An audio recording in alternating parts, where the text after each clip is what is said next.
स्वागत है आप सभी का। नमस्कार, मैं शाहनवाज और आप देख रहे हैं आजाद खबर। आज का हमारा विषय है शिक्षा।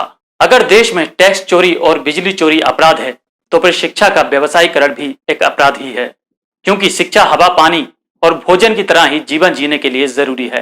पूरे देश में अगर व्यक्ति पर सबसे ज्यादा धन दोहन की मार पड़ती है तो वो शिक्षा ही है। और एक साल की पुस्तकें और यूनिफॉर्म आपके दूसरे बच्चे के काम अगले साल नहीं आ सकती हैं, क्योंकि अगली साल पाठ्यक्रम भले ही ना बदले लेकिन किताबों के ब्रांड और नाम जरूर बदल जाते हैं और हजारों रुपए की पुस्तकें रद्दी में बेची जाती हैं। आखिर क्यों? यही है शिक्षा का व्यवसायीकरण, यूज एंड थ्रो।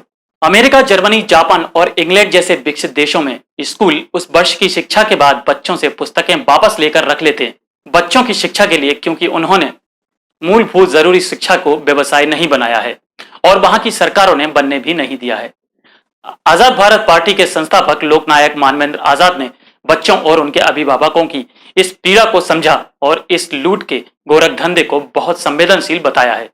उन्होंने स्पष्ट शब्दों में कहा है कि सरकार को पूरे देश में समान पाठ्यक्रम और समान फीस लागू करवाकर शिक्षा माफियाओं की कमर तोड़ ही देना चाहिए, अगर देश का विकास चाहती है तो।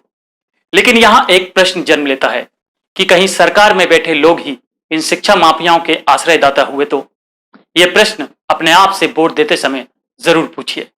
तो ये था आज का हमारा खास विषय। कल फिर मुलाकात होगी नए विषय के साथ। तब तक के लिए आज्ञा दीजिए। नमस्कार। आजाद भारत पार्टी से जुड़ने के लिए हमारे व्हाट्सएप नंबर पर जानकारी भेजें और जुड़ें आजाद भारत पार्टी से।